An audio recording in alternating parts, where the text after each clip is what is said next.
Hey everyone, Zarkampachi89 here. I have another deck tech. I know I've worked on mono white before, and I did have a mono white video up, but this one I have updated with cons. There aren't many cards I put into it. There's a couple cards, but this deck is really fun. It's another cheaper deck. It's a mono white aggro deck, so those are usually kind of cheap. But this one's pretty much on the cheap end. It doesn't have a Johnny in it anymore. Because I decided I needed a lot more creatures because I was running a few non-creature spells in here. And I feel like most of these are needed, so I had to cut a Johnny's out, and that really cut down on the cost too. So that helped a lot. So I'll get right into it. First and foremost, we have Soldier of the Pantheon. He's awesome. He's gonna be awesome for a while. All the multicolored spells that are going to be played. He's going to be gaining a good amount of life. He's going to be able to chump block things when he's not attacking. He's going to be able to attack through multicolored creatures. He's going to be your main one drop that you're going to want all the time. Next, we have a new card, the Herald of Anafanza. Anafanza. Which is, Anafanza is the black, green, white con leader. This one is a 1-2 for 1. It doesn't, at first, it doesn't seem like it's that strong. Because it's not a 2-1 or a 2-2 for 1. But it can grow itself, and it also makes creatures. And something I don't know why I didn't really think about it when I was thinking about Outlast, but you can do the Outlast ability more than once. Like, it's not like Monstrous where you can only use it once. Anytime you want to use it, you can use it again, pump out another creature, give him a +1/+1 counter basically on him. So he actually builds a little army by himself while he makes himself bigger. So he makes himself useful. As long as he doesn't die, he makes himself more useful throughout the game. It's also a nice way to, like, if you have them later on and they have like one creature they're attacking with, it's a nice way to keep them alive and be able to block their creatures with a 1/1. That way you can kind of chump block while keeping them alive and making them bigger, which is kind of cool. A lot of this deck actually works around +1/+1 counters, by the way. So the fact that all these Outlast and some of these cards give the counters is really nice. This is another Outlast card. It's a 2-1 for 2. It has Outlast. This Outlast ability only costs 2, so it's a little cheaper. But he gives all creatures with +1/+1 counters on them first strike, which is awesome. I originally had not the Eidolon, the archetype of courage in here to give all my creatures first strike and to take away their first strike, but this guy costs 1 less. And he has the same power, and he can make himself bigger. So I decided that even though he doesn't just give everything first strike, I'm going to have enough that it's going to be worthwhile just to use him instead. And I need to reduce the curve a little bit anyways. Next, we have Vanguard of Bramaz. He's a nice another heroic card. 2-2 for 2. He makes 1/1 cat tokens whenever you target him with a spell. 1/1 cat with vigilance. He's also nice because he has he's double white, which helps because I do have Nykthos in here for a few things. Hero of Erois. This guy's awesome. This is probably my best 2-drop in the deck. Out of these 3, he's probably the best 2-drop. Because he makes the next card cheaper to play. And he just gets huge. Like, if you have an Eidolon with Hero, like, it's instantly, even with just those 2 cards in play, if you play him and then play this, he's still a 5/5 on turn 3. Being that he gets a +1 counter when the Eidolon is put on him, and then the Eidolon's ability gives him another +2. So even by himself with the Eidolon, he's a 5/5 on turn 3, which is pretty good. A 5/5 on turn 3 is awesome. And then next, obviously, the Eidolon. The cool thing is that the aura makes the bestow cost 1 less. So it really synergizes together. You don't have to put it on him. Like, I mean, if you have something else more worthwhile to put it on, like one of the bigger creatures to put the Eidolon on, you can do that. But early game, it's really good to put it on the hero. But anyways, Eidolon costs 3. The bestow costs 4. And gives itself or whatever it's bestowed on +1/+1 for each creature and or you have in play. It's a really good card. I like this card a lot. It's not a soldier. I mean, this deck is almost all soldiers because I am using Preeminent Captain, but I don't really need it. I mean, most of the time I use it for the bestow anyways. Next, Bramaz. He's pretty much the go-to stick 3-drop for mono white decks, mono white aggro decks, because he's really good. He's a 3/4. He can survive the lightning strikes, bio blight, things like that can take it out or take other things out. He also makes tokens, which is really nice when you're attacking or blocking, and then you can pump those tokens if you want to, put counters on them with other things. So he's definitely a really good card. Preeminent Captain. I put 3 of them in here. I originally only had 2, but I like this card so much with all the cards in this deck that I decided I really wanted to have it in here. 2/2 first strike for 3 seems kind of mediocre, but then the ability that he can put a soldier into play tapped and attacking when he attacks, awesome. You don't necessarily want to be dropping most of these. Like Bramaz is okay, but you don't actually get the token out of it because he didn't actually attack. He's tapped and attacking already. So you don't really want to be dropping these for the most part. The ones, I mean, but you can. But the ones you want to be dropping are the next 2 cards. They're both flyers. High Sentinels of Varashin. This card, I'm learning to love this card, and I honestly am wanting to put a 3rd one in this deck just because I like this card so much. It costs 4. It's a 3/4 flyer, and it gets bigger for each creature that you control with a +1/+1 counter on it.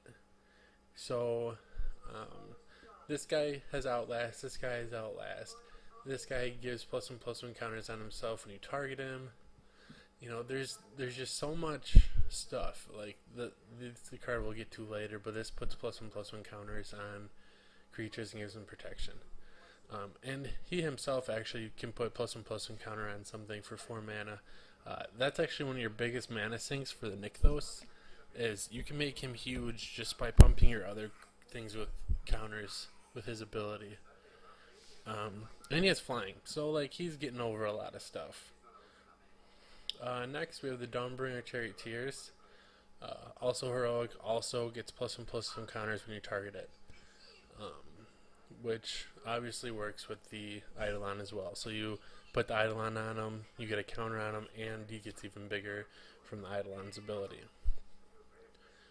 This card wasn't as good before, because a 2/4 for 4 used to seem pretty bad, but right now it's really good, especially if you're cheating in to play for free with the Preeminent Captain, and then you target it with Feat of Resistance, and all of a sudden it's a 4/6 instead of a 2/4, and I don't know. I think the card is really good, and it's lifelink and flying. So we also have 2 Spear of Heliads in this deck. They're mostly just for Anthem effects, but if you need to, you can use them to destroy a creature when they attack you. It's kind of one of those things that if you got the mana cut back later on, it kind of makes them afraid to attack, or else you're going to kill their creature. So sometimes it can save you a little bit of time if you need to draw something out. Acolyte's Reward. This is probably my favorite white instance besides like Brave the Elements, honestly. I mean, we can't use Brave the Elements anymore because it's gone, but this card is awesome in creature matchups. It's also really good against any red deck that uses burn. Basically, 2 mana instant, prevent X damage, where X is your devotion to white to target creature. So you prevent the damage of the creature.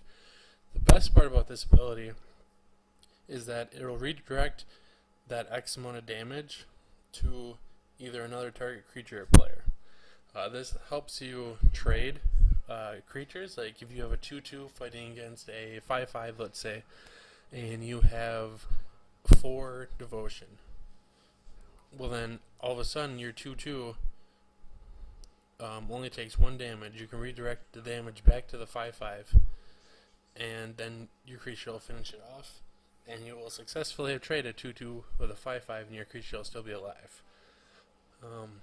And a lot of times too cool. It's pretty cool too, because your heroic things like this actually makes your creature bigger, and this one gives you another creature. I mean, there's a lot of things that it works really well with, and it actually makes your creatures bigger then. Next, Feat of Resistance. +1/+1 counter, which obviously the counters are used for this deck, mostly for the Sentinels and stuff, because there's synergy. But it also gives protection from the color of your choice. The Soldier of the Pantheon has protection from multicolored already, but if you want to give it protection from a single color, that works too. It's a good card. 2 mana is kind of clunky sometimes, but I think the card is definitely worth using, even though it can be kind of clunky. And then lastly, we have Suspension Field. This is the new, cheaper Banishing Light that only targets creatures with toughness 3 or greater. I like this card a lot. I'd play it over Banishing Light any day, because it is cheaper, and the only problem you're ever going to run into is things like Courser, Crewfix, Sylvan Caryatid. You can't target with it, but your creatures will usually get bigger. I mean, you're going to run into the Siege Rhinos quite a bit, probably, because of the Abzandex, and that's a 4/5. You don't necessarily want to target that with the Suspension Field, because if they kill the Suspension Field, all of a sudden they're gaining more life. But if you have to get it out of the way, it's a good target. This basically just helps you push through. This helps you finish off your opponent. It's also very limited use, is that it got the white for devotion too, which can be useful. And then we're running 2 Nykthos and 21 planes, so we have 23 lands altogether. The sideboard I've been kind of messing around with. This is what I have for now.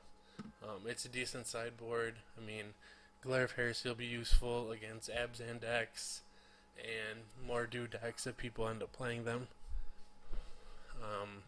Aegis of the Gods will help against any sort of black decks that are using Thoughtseize, Despise, things that target you directly. Nyx Fleece Flaream will be good against any other aggro decks. It helps you wall off and gives you a defense against them. Ajani's Presence will be good against black decks as well, because you can take out the Acolytes rewards, at least 2 of them, and replace them with Ajani's Presence, so you can protect your creatures and stop them from dying. Whereas the Acolytes reward just prevents damage. Just switch them out, give your creature indestructible instead. We have Deicides. These are just going to help against any gods that might be played. I'm not sure exactly how many are currently being thought about being played, but they're nice to have. And then we have 2 Launch the Fleets. If we want to go more aggro, gives us more creatures to pump out their soldiers. Not that it terribly matters, because there's nothing that pumps soldiers specifically, but they are soldiers, which is kind of cool. That goes with the theme of the deck. And then we have Avacyn. I like her a lot. She's a really cheap card. She's like 75 cents right now, or $1. I think she's a really good finisher if you need to go against a mid-range deck and you don't feel like you're getting enough power with the creatures out. She's really good just as a good flyer with Vigilance, that you can protect yourself and give yourself protection, so you can't be damaged by the color of your choice, or you can protect her for 2 mana, giving her protection from the color of your choice as well. Or prevent all damage, not protection. So she's a really good card too. She only has 4 toughness, so she'll get hit by the that 4 cost red card that deals 4 damage that has Convoke. But if you have enough mana, I mean that's part of the reason you have Nykthos as well. Not only just the bird over here, but also because Avacyn, the Nykthos will really help along with that as well. I think this deck is literally just over $100 in the low end if you buy it on TCG Player. Maybe like 110 max. It's a really cheap deck. I mean, the only expensive cards are Bramaz. Nykthos is like $7, I think, maybe max anymore. I think it's like 5. And like that's about it. Like Bramaz is the only expensive card in the deck. So it's a really cheap deck. It's really fun. I suggest picking it up if you want to have a fun aggro deck. A lot of times aggro decks do really good at the beginning of new standards. It's a little different with this standard because there aren't really that many control decks, so there's going to be a lot more mid-rangey decks. So you might run into a little bit more problem than in a normal rotation. But between the protection you have, between all the counters, the Acolyte's Reward, preventing damage, and they all grow themselves for the most part. It's definitely a really fun deck, and it's definitely really viable. I've beaten a lot of different decks already with it. So let me know if you like it. Comment below. Make sure to follow, subscribe to my channel, and I will be streaming on Twitch. I do stream quite a bit. I stream 64 games. I'm going to be trying to stream Magic. I keep not streaming Magic because I end up streaming like League of Legends and Skyrim and other things. But I will hopefully be streaming Magic as well. So, anyways, let me know how you like the deck. Let me know what you think you would change. And there is definitely a few things you can do if you want to make the deck a little bit more expensive. I wouldn't necessarily say it would make it better. A Johnny Steadfast is pretty good for the -2 in this deck because it'll give all your creatures a +1/+1 counter, which works really well with the high sentinels.